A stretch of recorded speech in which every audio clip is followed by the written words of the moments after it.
Love x revenge. I never believed that two words could change several lives at once. But that night, in the middle of a blizzard that erased roads, faces, and hope itself, they did. The snowstorm came suddenly, like an ambush. One moment the highway was just wet and dark, the next it was a white wall swallowing headlights and sound. Daniel slowed his car almost to a crawl, gripping the steering wheel, eyes burning from tension. He had left the city late, after another pointless meeting with lawyers who spoke of shares, losses, and revenge as if they were weather forecasts. Revenge. That word had ruled his life for 3 years. 3 years ago, his wife had died in a fire that everyone called an accident. Everyone except Daniel. He had spent fortunes uncovering secrets, destroying reputations, and punishing those he believed responsible. The company that once bore his family name was now a weapon, and he wielded it without mercy. But the more he won, the emptier his victories felt. The storm forced him to pull over near a barely visible bus stop. As he leaned forward to peer through the snow, a strange silhouette caught his eye. Not a sign, not a tree. People. A woman stood there, bent slightly against the wind, her coat too thin for such cold. 2 children clung to her, one on each side, their small figures shaking. They looked unreal, like ghosts trapped in the storm. Daniel hesitated. He had learned long ago not to stop for anyone. Kindness had cost him too much. But something about the way the woman shielded the children with her own body made his chest tighten painfully. He rolled down the window. The wind screamed inside the car. "Are you waiting for someone?" he shouted. The woman turned. Snow covered her hair and eyelashes, her face pale but stubborn.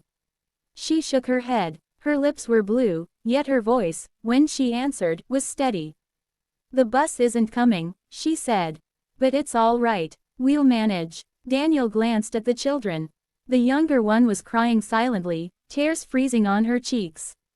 He opened the door and stepped out into the storm. The cold bit instantly, sharp and unforgiving. He didn't give a speech. He didn't ask questions. He simply looked at the woman and said 2 words that surprised even himself. "Come with me." The woman studied him for a second that felt like a minute. Suspicion flickered in her eyes, followed by exhaustion so deep it hurt to see. Finally, she nodded. They piled into the car, the children curling into the back seat. Daniel turned the heater to its maximum and drove on, slowly, until lights appeared through the snow like a promise. They reached a small roadside motel, half buried in white. Inside, it smelled of old carpet and weak coffee, but it was warm. Daniel paid for a room without asking if they could afford it. Only when the door closed behind them did the woman finally exhale. "Thank you," she said quietly. "I'm Anna." "Daniel," he replied. The children introduced themselves in shy whispers. Mark, 8, and Lily, 5. While the kids warmed their hands near the heater, Anna sat on the edge of the bed, her shoulders tense, as if ready to run at any moment. "You don't have to worry," Daniel said. "I'll leave as soon as the storm eases." She nodded again, but her eyes lingered on him. Later that night, when the children slept, Anna told him her story without drama. Her husband had died 2 years earlier, crushed by debt and illness. She had worked 2 jobs, but when the factory closed, they lost their apartment. That night, they had been trying to reach her sister in the next town. Daniel listened in silence. Every word felt like a quiet accusation, not against him, but against the world he had helped shape. Companies like his had closed factories. Men like him had signed papers that ruined families like hers. The storm raged outside, but something inside Daniel shifted. In the morning, the roads were still closed. Daniel arranged for them to stay another night. Then another. He brought food, clothes for the children, small things he claimed were nothing, though they weren't. When the storm finally passed, Anna packed their bags. "We can't accept more," she said softly. "You've already done too much." Daniel surprised himself again. "Stay," he said, "at least until you figure out what's next." She hesitated. Pride battled fear. But the children were laughing for the first time in weeks, wrapped in borrowed sweaters, warm and safe. They stayed. Days turned into weeks. Daniel postponed meetings, ignored calls. He watched Mark build snowmen outside the motel and Lily draw pictures of a house with smoke curling from the chimney. Anna found temporary work at a nearby cafe. Slowly, trust replaced caution. One evening, Daniel overheard Anna talking on the phone. Her voice trembled. "They're taking him to court," she said. "They want the last of his pension. I don't know how to fight them." Daniel froze. The company name she mentioned was one he knew very well. One he owned. That night, revenge returned like a bitter taste.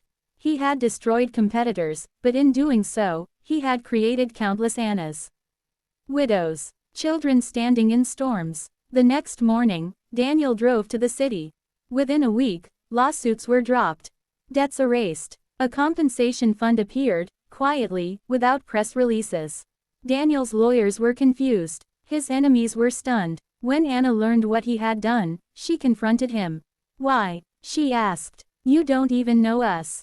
Daniel looked at her, truly looked, and realized that for the first time in years, he wasn't thinking about the past.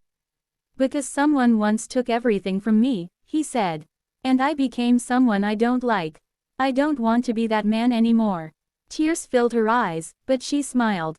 Months later, Anna and the children moved into a small house Daniel helped them find. He visited often, sometimes bringing groceries, sometimes just sitting quietly while the kids did homework. People noticed the change in him. His company shifted direction, investing in communities instead of crushing them. Some called it weakness, others called it redemption. Daniel didn't care what they called it.